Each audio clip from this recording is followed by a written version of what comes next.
My sister showed up at my college graduation party and told everyone, I need you to know what she really did to get that scholarship. Vanessa walked into the backyard where my parents had set up tables for 50 guests, celebrating my graduation from Princeton with the prestigious Whitmore Scholarship, a full ride worth over $300,000. She was holding a thick binder above her head and weaving between tables while everyone stopped eating. What are you talking about? I stood up from the head table where I'd just been receiving congratulations from my professors and the scholarship committee director, Mrs. Grayson, who'd made a special trip to attend. Vanessa started pulling documents from the binder and distributing them to guests. These are test answers my sister Isabel purchased from a cheating ring during her junior year. Look at the dates and the test scores that followed. She didn't earn that perfect GPA, honestly. I grabbed one of the papers, but my hands were shaking so badly I could barely read it. The document showed a list of exams with dates and prices. My name was at the top. This is fake. I never bought test answers from anyone. Where did you even get this? Vanessa smiled coldly and pulled out more pages. I have bank statements showing withdrawals of cash that match the payment amounts exactly. I have testimony from 2 students who were part of the cheating ring and saw you there. I have records of every test where your score dramatically improved after a purchase. Mrs. Grayson stood up from her seat, her expression shifting from confusion to concern. Isabel, these are serious allegations. The Whitmore Scholarship has a strict honor code. If there's any truth to academic dishonesty, we need to investigate immediately. My mother rushed over and tried to take the papers from Vanessa's hands. This is insane. Isabel would never cheat. She's always been a dedicated student. Vanessa, why are you doing this? My sister's face was flushed, and I could see tears forming in her eyes. Because I'm tired of everyone acting like Isabel is perfect when I know the truth. I worked just as hard as she did in school, but I never got a scholarship. I never got into Princeton. I went to community college and worked night shifts to pay for it while everyone praised Isabel for being so accomplished. But she cheated. She bought her way to the top and nobody knew except me. Professor Davis, my thesis advisor, was examining the documents with a grave expression. These bank records appear legitimate. Isabel, can you explain these cash withdrawals? I looked at the dates on the statements. They were real withdrawals I'd made during my junior year of high school, but I hadn't used them to buy test answers. I can explain the withdrawals. I was working part-time at the library and getting paid in cash sometimes. I deposit most of it but kept some for expenses. That doesn't prove I bought test answers. Vanessa shook her head and pulled out her phone. I have more evidence. These are text messages between Isabel and someone named David who ran the cheating ring. Look at the messages from March of junior year. She started reading aloud. Can you help me with the calculus exam on Friday? I really need to ace this one. My reply was, I'll meet you at the usual place with what you need. How is that not obvious? My father grabbed the phone from her hand. Let me see those messages. He scrolled through them while everyone waited in tense silence. I tried to remember who David was and why I would have texted him about calculus. Then it hit me. David Nguyen had been my study partner junior year. We'd formed a study group that met at the coffee shop near school. The usual place was the coffee shop. What you need meant study guides and practice problems we'd created together. David was my study partner, I said quickly. We had a study group. Those messages are about meeting to study, not to buy answers. Vanessa is twisting everything to make it look criminal. But Mrs. Grayson was already making notes in a small notebook she'd pulled from her purse. Isabel, I'm afraid we're going to need to open a formal investigation into these allegations. The scholarship committee takes integrity very seriously. Until we can verify the truth, I'm suspending your scholarship pending review. The words hit me harder than anything Vanessa had said. My scholarship was suspended. 4 years of tuition and living expenses that I'd been counting on for graduate school, gone in an instant because of my sister's accusations. You can't do that based on fake evidence. She's making this up. She's jealous and trying to ruin my life. Vanessa's voice got louder. I'm not making anything up. I have a witness who will testify. Leo Chen was part of the cheating ring and he told me everything about how you participated. Wait, she'd just said Leo Chen. But the forbidden names list included Chen. She must mean someone else. I don't know anyone named Leo Chen. I've never been part of any cheating ring. Vanessa, please, why are you lying about this? My sister's expression changed for just a moment. I saw something flash across her face that looked almost like regret or uncertainty. But then it hardened again. I'm not lying. I spent 6 months investigating this because I needed to know the truth. I needed to understand how you got everything I wanted while I struggled. My thesis advisor, Professor Davis, stepped forward. Perhaps we should take this conversation somewhere private. This is clearly a family matter that doesn't need to be discussed in front of all these guests. But Vanessa shook her head firmly. No, everyone needs to hear this. All these people who've been celebrating Isabel need to know who she really is. My best friend Tara, who'd been sitting quietly at a nearby table, stood up and walked over. Vanessa, I was Isabel's roommate junior year. I studied with her almost every night. She never bought test answers. She worked harder than anyone I knew. Whatever evidence you think you have, you're wrong about what it means. Vanessa turned to face Tara. Were you with her every single moment? Did you follow her to every meeting? No. You saw what she wanted you to see. She pulled out another document from her binder. This is a statement from the school counselor who noticed unusual patterns in Isabel's test scores. Junior year, her scores on major exams jumped by an average of 15 points compared to her sophomore year performance. The counselor flagged it as suspicious but never followed up because Isabel was such a model student otherwise. Mrs. Grayson took the counselor's statement and read it carefully. This is concerning. Combined with the other evidence, it does suggest a pattern worth investigating. I felt dizzy and sick. Everything Vanessa was presenting had a kernel of truth that she was warping into something sinister. Yes, my grades had improved junior year, but that was because I'd finally figured out how to study effectively. I'd joined study groups, met with teachers during office hours, and worked with tutors. My improvement was the result of effort, not cheating. My father set down Vanessa's phone and looked at her with an expression I'd never seen before. It was somewhere between anger and profound disappointment. Vanessa, where did you get all this information? How long have you been compiling evidence against your own sister? She lifted her chin defiantly. I started looking into it about 8 months ago. After I graduated from community college and couldn't afford to continue my education, I needed to understand why life had been so unfair. Why did Isabel get everything while I got nothing? So I started asking questions. I talked to people from our high school. I found out about the cheating ring that operated junior and senior year. I tracked down former members and convinced one to talk to me. My mother's voice came out as barely a whisper. You spent 8 months investigating your sister? Your own family? Vanessa's eyes filled with tears again. I spent 8 months trying to understand why I wasn't good enough, why everyone always compared me to Isabel and found me lacking. Do you know what it's been like living in her shadow my entire life? Perfect Isabel who got perfect grades and perfect test scores and the perfect scholarship to the perfect school. Meanwhile, I was the disappointment who could barely afford community college. I suddenly understood what was really happening. This wasn't about a cheating ring or test answers. This was about years of resentment and jealousy that had been building in Vanessa while I'd been oblivious. Vanessa, I never meant to make you feel less than. I never compared us or thought I was better than you. She laughed bitterly. You didn't have to say anything. Everyone else said it for you. Mom and Dad with their constant praise for your achievements. Teachers who would mention you whenever I walked into their classrooms. Friends who would ask me why I couldn't be more like my sister. I lived my entire life being the lesser version of Isabel Grant. Professor Davis cleared his throat. I think we need to separate the personal family dynamics from the academic integrity questions. Isabel, the scholarship committee will conduct a thorough investigation. We'll interview witnesses, examine your test papers, and review all the evidence. If you're innocent, the truth will come out. But I could hear the doubt in his voice. The seed of suspicion had been planted, and even if I was eventually cleared, the damage was already done. People would always wonder. They'd always remember the graduation party where my sister accused me of cheating. Mrs. Grayson stood up and collected the documents Vanessa had distributed. I'll need copies of everything. Isabel, I'm sorry, but you'll need to meet with the scholarship committee next week for a formal hearing. Bring any evidence you have that supports your integrity. Character witnesses, study materials, anything that demonstrates your academic work was legitimate. I nodded numbly, barely processing her words. My graduation party had turned into a public trial, and I was losing. Guests were starting to leave, making uncomfortable excuses and avoiding eye contact with me. The celebration I'd been looking forward to for months was destroyed. Vanessa watched them go with an expression that was hard to read. She wasn't triumphant exactly. She looked tired and sad and somehow older than her 23 years. After most of the guests had left, my father turned to Vanessa. Come inside. We need to talk about this as a family. We moved into the living room, a group of 6 people. My parents, Vanessa, me, Professor Davis, who'd insisted on staying as a neutral party, and Mrs. Grayson, who needed to document everything for her report. The room felt too small and too quiet. My mother started crying before anyone else spoke. Vanessa, even if you believe Isabel cheated, why did you have to announce it in front of everyone at her graduation party? Why couldn't you come to us privately? My sister sat down on the couch and put her face in her hands. Because nobody listens to me. If I'd come to you privately, you would have dismissed it. You would have said I was jealous or making things up. I needed witnesses. I needed people to take me seriously for once. My father shook his head slowly. You've destroyed your sister's reputation based on circumstantial evidence. Do you understand the consequences of what you've done? Even if she's cleared, people will always remember the accusations. Vanessa looked up at him. Good. Maybe now she'll understand what it feels like to have everyone doubt you, to have people assume you're not good enough. I couldn't stay quiet anymore. I never doubted you, Vanessa. I always believed in you. When you were struggling in school, I offered to help you study. When you couldn't afford textbooks, I bought them for you. I tried to be supportive. She stood up abruptly. You bought my textbooks? You helped me study? Don't you see how that made me feel? You were always the one helping me, never the other way around. You were always in the superior position while I was the charity case. Mrs. Grayson had been taking notes, but now she looked up. I need to ask some direct questions.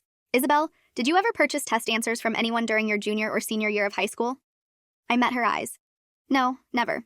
I studied hard and worked with tutors and study groups, but I never cheated. She turned to Vanessa. Do you have any direct evidence of Isabel purchasing answers? Not circumstantial evidence about bank withdrawals or text messages that could have innocent explanations, but direct proof of a transaction? Vanessa hesitated. Leo was going to testify, but he backed out last week. He said he couldn't remember clearly enough to swear under oath, but I know he told me the truth about seeing Isabel at the meetings. Professor Davis leaned forward. So you don't actually have a witness willing to testify? The entire case rests on documents and messages that have alternative explanations? Vanessa's voice got defensive. The pattern is clear. The cash withdrawals match the test dates. The text messages reference meeting to get help with exams. The counselor's statement about suspicious score improvements. You can't ignore all of that. Mrs. Grayson closed her notebook. Actually, we can't base a formal accusation on pattern matching alone. We need concrete evidence. Isabel, I'm going to recommend to the committee that we postpone the investigation until we have something more substantial to review. I felt a surge of relief, but it was mixed with anger. So my scholarship isn't suspended anymore? Mrs. Grayson nodded. Based on what I've heard tonight, there isn't sufficient evidence to justify suspension. However, if new evidence emerges, we'll reconsider. I suggest you document your study methods and gather character references from teachers and classmates who can speak to your work ethic. After she left, the four of us sat in the living room in heavy silence. My father was the first to speak. Vanessa, I think you need to see a therapist. This level of resentment and the way you acted on it isn't healthy. You sabotaged your sister's graduation party because of jealousy, and you're trying to justify it as seeking truth. Vanessa's face crumpled. It's not just jealousy. It's years of feeling invisible while everyone celebrated Isabel. It's watching her get opportunities I couldn't even dream of. It's living with the constant reminder that I'm the failure in the family. My mother moved to sit next to her. You're not a failure. You graduated from community college while working full-time. You've been supporting yourself. Those are accomplishments we're proud of. But Vanessa shook her head. You're proud, but you're not impressed. There's a difference. Nobody throws graduation parties when you finish community college. Nobody gives you prestigious scholarships or introduces you to important professors. I wanted to feel sympathetic, but I was too hurt and angry. So you decided to destroy what I'd accomplished because you felt overlooked? How does that make anything better? Vanessa looked at me, and for the first time that night, I saw real remorse in her eyes. It doesn't make anything better. I know that now. When I was planning this, I convinced myself I was exposing corruption and protecting the integrity of the scholarship program. But really, I just wanted to hurt you the way I'd been hurt. The admission hung in the air between us. Professor Davis stood up. I'm going to leave you to work this out as a family. Isabel, document everything about your study habits and academic work from junior year. Get statements from David and any other study partners. Build a comprehensive record. Even though the investigation is postponed, you'll want that protection. After he left, my parents suggested that Vanessa stay with them for a few days so we could all process what happened. I went back to my apartment and spent the night crying and then furiously gathering every piece of evidence I could find about my legitimate academic work. I pulled out old study guides I'd created, notes from tutoring sessions, emails with teachers asking for extra help. I contacted David and asked him to write a statement about our study group. He agreed immediately, shocked when I told him what Vanessa had accused me of. Over the next 3 days, I built a file of documentation that proved my grades were earned honestly. David's statement was detailed and convincing. He described how we'd met 3 times a week at the coffee shop, how we'd created practice tests for each other, how I'd often stayed after he left to keep studying alone. I found a journal I'd kept junior year where I'd tracked my study hours and test scores, noting what strategies worked and what didn't. I had receipts from the tutoring center showing I'd paid for 40 sessions over the course of the year. The evidence was overwhelming and clear. I hadn't cheated. I'd worked harder than I'd ever worked before, and my improved scores reflected that effort. On the 4th day, my mother called and asked me to come to the house. Vanessa wants to talk to you. She has something to tell you. I drove over reluctantly, not sure I was ready to face my sister again. When I arrived, I found Vanessa sitting at the kitchen table with red, swollen eyes. She'd clearly been crying for a long time. I need to show you something, she said quietly, sliding a folder across the table to me. This is the real reason I did what I did. I opened the folder and found documents I wasn't expecting. Medical bills from a psychiatric treatment facility. Records showing Vanessa had been hospitalized for severe depression and suicidal ideation 3 months ago. Therapy notes describing feelings of worthlessness and intense sibling rivalry that had become pathological. A diagnosis of major depressive disorder complicated by obsessive-compulsive tendencies that manifested as rumination about perceived injustices. I've been sick, Vanessa said, her voice barely audible. When I started investigating you, I thought I was being logical and rational. I thought I was uncovering truth. But my therapist helped me understand that I'd become fixated on the idea that you'd somehow stolen the life I was supposed to have. I created a narrative where you were the villain so I didn't have to face my own mental health issues. I sat down slowly, processing this new information. You were hospitalized? Why didn't anyone tell me? My mother spoke from the doorway where she'd been standing. Vanessa asked us not to tell you. She was embarrassed and didn't want you to know she was struggling. We respected her privacy, but now we realize that was a mistake. You should have known what your sister was going through. I looked at the therapy notes. They painted a picture of someone who'd been spiraling for over a year, fixating on me as the source of all her problems. The notes mentioned something called cognitive distortions, where Vanessa would interpret neutral events as evidence of my superiority and her inferiority. So the cheating ring, I said slowly, was that real at all, or did you make the whole thing up? Vanessa wiped her eyes. There was a cheating ring at our school junior year. That part was true, but you were never part of it. I knew that.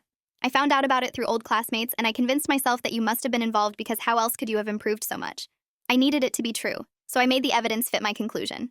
The bank statements were real, but I knew the withdrawals weren't for test answers. The text messages with David were real, but I twisted their meaning. The counselor's concern about your score improvement was real, but it was noted as impressive, not suspicious. I changed a few words in that document to make it sound more damning. I stared at her, trying to understand. You forged evidence? You altered documents to frame me for cheating? She nodded miserably. I told myself I was just clarifying the truth, but my therapist helped me see that I was creating a false reality to justify my resentment. Isabel, I'm so sorry. I destroyed your graduation party and damaged your reputation because I was mentally ill and couldn't cope with my own feelings of inadequacy. The apology should have made me feel better, but I just felt hollow and exhausted. You almost cost me my scholarship. You made everyone doubt my integrity. You humiliated me in front of professors and colleagues and friends, and you did it deliberately, knowing the evidence was fake. Vanessa covered her face with her hands. I know what I did was unforgivable. I've been working with my therapist to understand why I was capable of hurting you so badly. Part of it is the depression distorting my thinking, but part of it is real resentment that I need to take responsibility for. I did feel overshadowed by you growing up. I did struggle to find my own identity separate from being your sister. Those feelings are valid even if the way I expressed them was completely wrong. My father joined us in the kitchen. Vanessa has agreed to write a formal statement admitting she fabricated evidence and explaining her mental health issues. She's going to send it to Mrs. Grayson and to everyone who was at the graduation party. She'll also write a public apology to you. I looked at Vanessa. Why would you do that? A written confession could have legal consequences. I could press charges for defamation or fraud. She met my eyes. Because it's the right thing to do. Because you deserve to have your reputation fully restored. And because I need to face consequences for my actions. My therapist says part of recovery is taking accountability. Over the next week, Vanessa followed through on her promise. She sent a detailed statement to Mrs. Grayson explaining that her accusations were based on fabricated and manipulated evidence, that she'd been struggling with severe mental illness, and that I had done nothing wrong. Mrs. Grayson forwarded the statement to the scholarship committee along with all the documentation I'd gathered about my legitimate academic work. The committee sent me a formal letter confirming my scholarship was fully reinstated and apologizing for any distress the false accusations had caused. Vanessa also sent personal apologies to each guest who'd been at the graduation party, explaining what she'd done and why. The responses varied. Some people were understanding and expressed sympathy for her mental health struggles. Others were less forgiving and told her she'd acted unconscionably regardless of her illness. Professor Davis called me to say he'd received Vanessa's statement and wanted me to know he'd never seriously doubted my integrity, but had felt obligated to take the allegations seriously when they first emerged. The whole process of clearing my name took 3 weeks and left me emotionally drained. Vanessa and I met with a family therapist to work through the damage to our relationship. The therapist explained that Vanessa's depression and obsessive thoughts had created a distorted reality where she genuinely believed I'd cheated, at least initially. As her fixation grew, she'd started manipulating evidence to support what she wanted to believe. It was a combination of mental illness and sibling rivalry that had turned toxic. Can we ever have a normal sister relationship again? I asked during one session. The therapist considered the question carefully. That depends on both of you. Vanessa needs to continue her treatment and work on managing her mental health. Isabel, you need to decide if you can forgive what happened and rebuild trust. There's no right or wrong answer, and the relationship might look different than it did before. I thought about it for a long time. What Vanessa had done was terrible. She'd attacked me publicly, damaged my reputation, and caused tremendous stress during what should have been a celebration of my achievements. But she'd also been sick. She'd been struggling with depression so severe she'd been hospitalized. She'd been in so much pain that destroying my happiness had seemed justified in her distorted thinking. Could I forgive her? I wasn't sure yet, but I could try to understand. We started meeting for coffee once a week, neutral territory where we could talk without the weight of family expectations. Vanessa told me about her experience in the psychiatric facility, how terrified she'd been when she realized how sick she'd become. I scared myself, she admitted during one of our meetings. When I was planning the graduation party confrontation, part of me knew it was wrong, but I couldn't stop myself.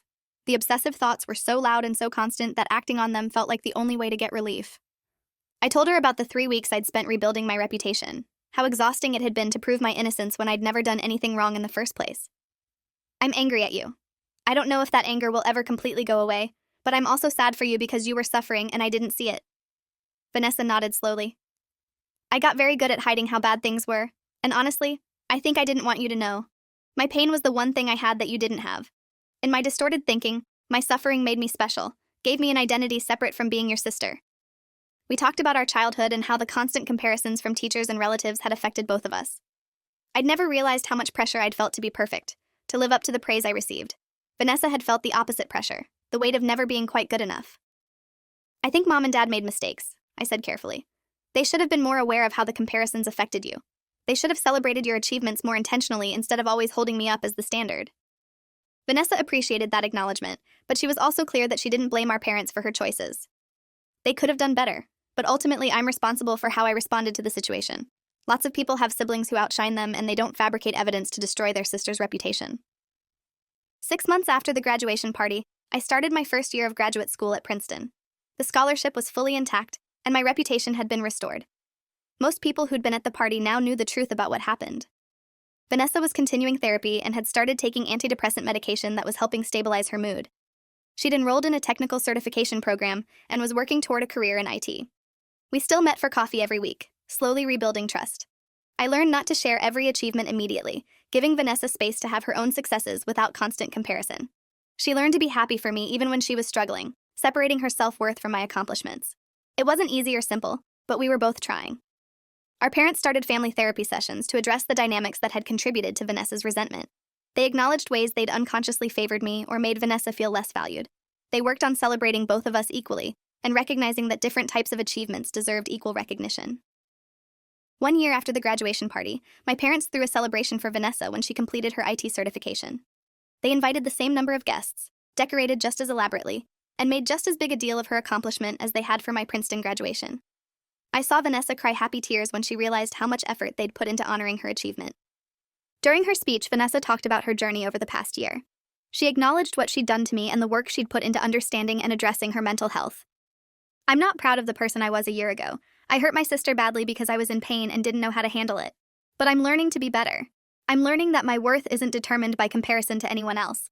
I'm learning to celebrate other people's success without feeling diminished by it. After the party, she pulled me aside. Thank you for giving me a chance to make this right. You didn't have to forgive me or try to rebuild our relationship. A lot of people wouldn't have. I hugged her carefully. We're sisters. That means something to me even when it's complicated and messy. I'm proud of how hard you've worked this year to get better. She hugged me back, and I felt something shift. Not complete healing, but the beginning of it. The foundation of a new relationship built on honesty instead of resentment. Understanding instead of comparison. 2 years later, Vanessa got a job at a tech company with good benefits and started paying off her student loans. I finished my master's degree and began my PhD program. We'd found a rhythm where we could be happy for each other without keeping score. Sometimes Vanessa would still feel the old resentment surface, but she'd learned to recognize it and talk about it instead of letting it fester into something toxic. I'd learned to check my privilege and be more aware of how my achievements might affect her. We'd both grown up, finally. If you enjoyed this, you'll definitely want to see the next ones too, so subscribe now and let me know your take in the comments.